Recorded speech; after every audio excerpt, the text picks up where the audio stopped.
نحمدہ ونصلی ونسلم علی رسول الکریم۔ ابھی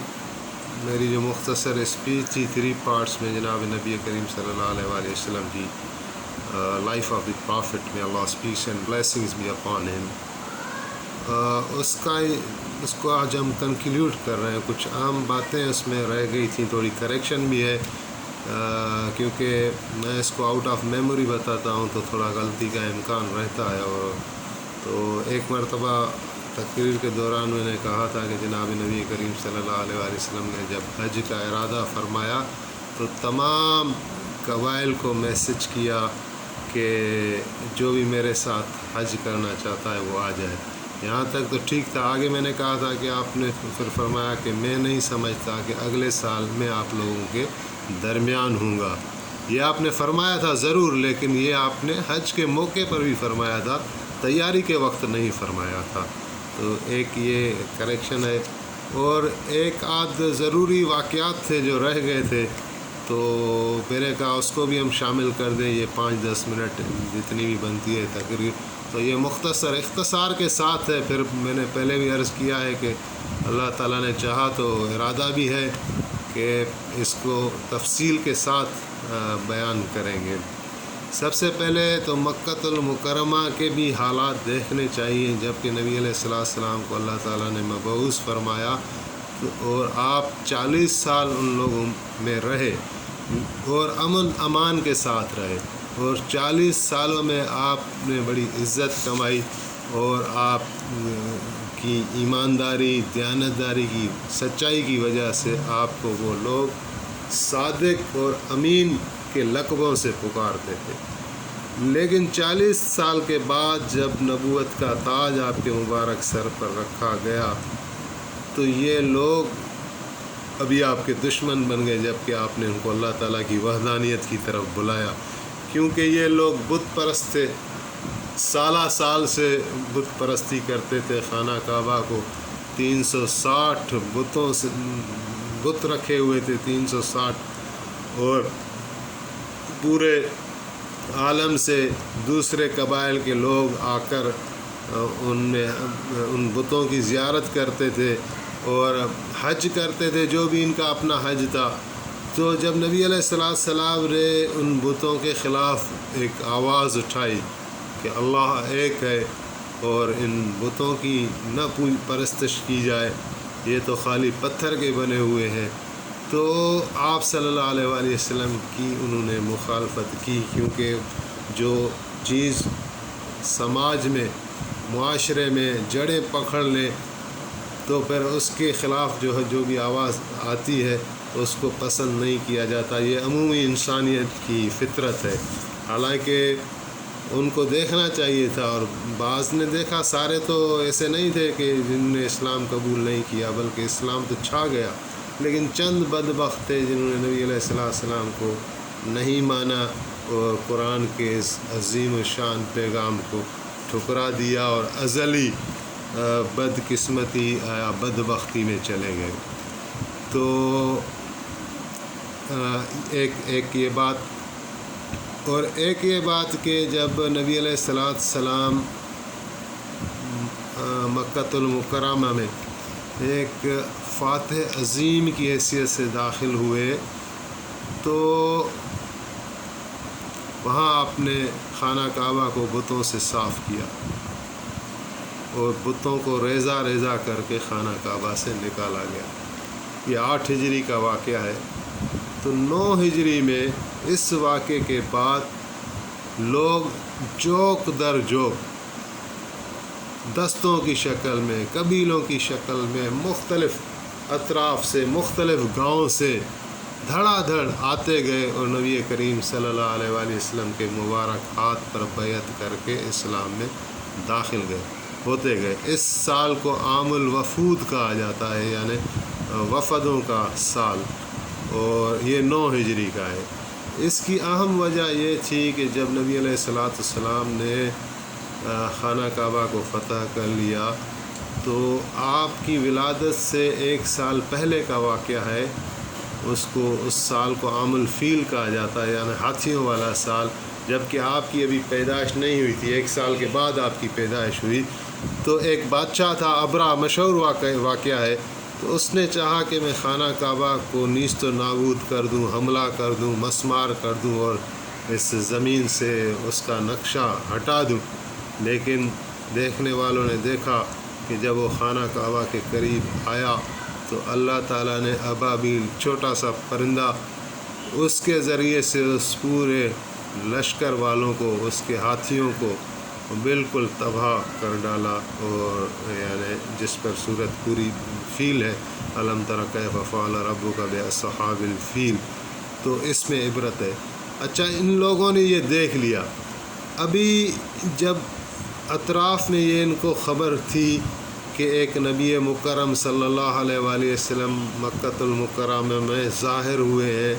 اور لیکن اپنے مکے والے ان کو نہیں مان رہے، اور وہ ابھی مدینہ ہجرت فرما چکے ہیں، اور یہ آپس میں ان کی جنگیں چل رہی ہیں، تو سارے اطراف والے اس انتظار میں تھے۔ انہوں نے یہ طے کر لیا تھا کہ اگر یہ نبی برحق ہے تو اللہ تعالیٰ اس کو مکے والوں پر قابض کر دیں گے اور خانہ کعبہ پر یہ قابض ہو جائے گا، اور اگر خدا نخواستہ دوسری صورتحال ہے، یعنی یہ جھوٹا ہے نعوذ باللہ، تو جب یہ خانہ کعبہ کا رخ کرے گا تو اس کو بھی ہلاک کیا جائے گا اور اس کے لشکر کو بھی ہلاک کیا جائے گا، کیونکہ خانہ کعبہ اللہ تعالیٰ کا گھر ہے اور اللہ تعالیٰ کی اس کی حفاظت کرتا ہے، اور اللہ تعالیٰ نے کر دکھایا، کیونکہ ایسے لوگ زندہ تھے ابھی بھی جنہوں نے یہ واقعات دیکھے ہوئے تھے، سنے ہوئے تھے۔ تو یہی سبب ہوا جب آپ خانہ کعبہ پر قابض ہو گئے، اللہ تعالیٰ نے فتح دی، تو لوگ جوک در جوک اسلام میں داخل ہوتے گئے، اور اسلام کی روشنی چاروں طرف پھیل گئی۔ 9 ہجری میں حج فرض ہوا، وہ آپ نہیں گئے۔ 10ویں ہجری میں آپ نے حج کیا، وہ آپ کا آخری حج تھا، اس کو ہم مختصر بیان کر چکے ہیں۔ اور ایک واقعہ وہ رہ گیا بیعت رضوان والا، کہ جب میں صلح حدیبیہ کو بیان کیا تو اس پہ بیعت رضوان ایک اہم پارٹ تھا، جس کی وجہ سے اس صلح عمل میں آئی، کہ جب آپ نے حضرت عثمان کو بھیجا قاصد بنا کر قریش کے پاس کہ دیکھیں ہم احرام باندھ کر خانہ کعبہ کی زیارت کے لیے آئے ہیں، اور آپ کے قانون میں بھی زائرین کو طواف سے روکنا جائز نہیں ہے، تو آپ ہمیں کیوں روکتے ہیں؟ اور ہم اپنا عمرہ کر کے زیارت کر کے ہم چلے جائیں گے۔ تو یہ پیغام لے کر جب حضرت عثمان گئے ہیں تو انہوں نے، ابو سفیان والوں نے حضرت عثمان کو کہا کہ تمہارے لیے عزت ہے، تم بھلے طواف کر لو، باقی ہم محمد کو ہم داخل ہونے نہیں دیں گے۔ حضرت عثمان نے کہا کہ میں یہ نہیں کر سکتا، یہ اس کو میں بے ادبی سمجھتا ہوں کہ جناب محمد کریم صلی اللہ علیہ وآلہ وسلم نے مجھے ایک کام سے بھیجا ہے، اور اس کام کو چھوڑ کر میں خانہ کعبہ کی زیارت کروں تو میں یہ نہیں کروں گا۔ تو اس پر وہ برہم ہوئے اور حضرت عثمان کو قید کر دیا، اور پیچھے یہ افواہ چل گئی کہ قریش نے حضرت عثمان کا قتل کر دیا۔ جب یہ بات نبی علیہ السلام نے سنی تو آپ نے ایک درخت کے نیچے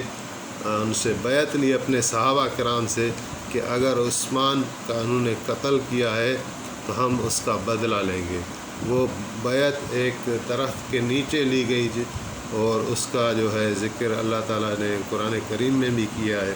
اور اس طرح ہے، اس کی مفہوم یہ ہے کہ یہ لوگ جناب نبی علیہ السلام کے ہاتھ پر بیعت کرتے ہیں اس درخت کے نیچے، در حقیقت یہ اللہ کے ہاتھ میں بیعت کرتے ہیں، اور ید اللہ فوق ایدیہم، اور حقیقت یہ ہے ان ہاتھوں کے اوپر اللہ تعالیٰ کا ہاتھ ہوتا ہے۔ تو ایک یہ، اور ایک یہ تھا کہ مسجد جب غزوہ تبوک سے آپ واپس آئے تھے تو منافقین، کیونکہ حضور علیہ السلام کا سابقہ جو ہے مدینے والی زندگی میں منافقین سے بھی پڑا تھا، اور منافق وہ ہیں جو روبرو کہتے ہیں کہ ہم آپ میں سے ہیں، آپ کی مجلس میں بیٹھ جاتے تھے، اور باہر جو ہے وہ جا کے کہتے تھے کہ ہم جو ہے وہ آپ کے ساتھ ہیں۔ تو یہ ایک لا علاج مرض کی طرح ہے۔ حضرت عمر رضی اللہ تعالیٰ نے کافی عرض کیا کہ خاص طور پر ابن ابی سلول جو رئیس المنافقین تھا، اس کے لیے کہ یا رسول اللہ اجازت دے دے اس کو قتل کریں، تو آپ نے فرمایا کہ نہیں، لوگ کیا کہیں گے کہ محمد اپنے بندوں کو قتل کروا رہا ہے۔ تو انہوں نے پیچھے ایک مسجد بنائی تھی، مسجد زرار، اپنی منافقت کو بڑھانے کے لیے، لیکن ان کا راز اللہ تعالیٰ نے کھول دیا، اور جب آپ تبوک سے واپس آئے تو یہ ایک جتھا بن کر آپ کے پاس آیا کہ ہماری مسجد میں چلیں تاکہ وہ برکت والی بن جائے اور ہم وہاں پر ہی نماز پڑھیں۔ تو ان کا ویسے یہ ارادہ تھا کہ ادھر سازش کریں نبی علیہ السلام کے خلاف اور اسلام کے خلاف، لیکن اللہ تعالیٰ نے ان کا پول کھول دیا اور مسجد زرار کو، اس مسجد کو مسجد زرار قرار دیا، اور جناب نبی کریم صلی اللہ علیہ وآلہ وسلم کو حکم دیا کہ اس مسجد کو گرا دیں، ڈھا دیں، جس کی بنیاد تقویٰ نہیں ہے، جس کی بنیاد منافقت ہے یا سازش ہے۔ مسجد تو وہی ہے جس کی بنیاد تقویٰ پر ہو، اور اللہ تعالیٰ نے قرآن کریم میں بھی کہا ہے کہ وہی مسجد زیادہ حقدار ہے کہ آپ وہاں قیام فرمائیں جس کی بنیاد تقویٰ پر ہے۔ تو یہی ہے مختصر، انشاءاللہ پھر اللہ تعالیٰ نے چاہا تو اس کو میں مزید کھول کر بیان کرنے کی سعادت حاصل کروں گا۔ اللہ تعالیٰ سے دعا ہے کہ قرآن کریم کو سمجھنے کی، پڑھنے کی، اس پر عمل کرنے کی ہمیں توفیق عطا فرمائے۔ جناب نبی کریم رؤوف رحیم صلی اللہ علیہ وآلہ وسلم کی محبت سے ہمارے سینوں کو سرشار کرے، اور نبی علیہ السلام کی مبارک زندگی کے حالات کو ہمیں پڑھنے کا اور ذوق پیدا ہو، اور حضور صلی اللہ علیہ وآلہ وسلم کی مبارک سنتیں، مبارک اخلاق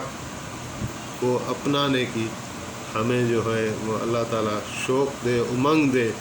کیونکہ اسی میں ہی ہماری کامیابی ہے اور اسی میں ہی نجات ہے، اسی میں ہی ساری عزت اللہ تعالیٰ نے، سارے انعام چھپائے ہیں۔ تو اللہ تعالیٰ سے دعا ہے کہ وہ ہمیں قریب سے قریب جناب نبی کریم صلی اللہ علیہ وآلہ وسلم سے ساری نسبتیں دے، اور دنیا میں بھی ہم ان کا نام لے کر جیتے رہیں، اور قبر حشر میں بھی، قیامت میں بھی جناب نبی کریم صلی اللہ علیہ وسلم کی شفقت اور شفاعت ہمیں نصیب ہو۔ وآخر دعوانا ان الحمد للہ رب العالمین۔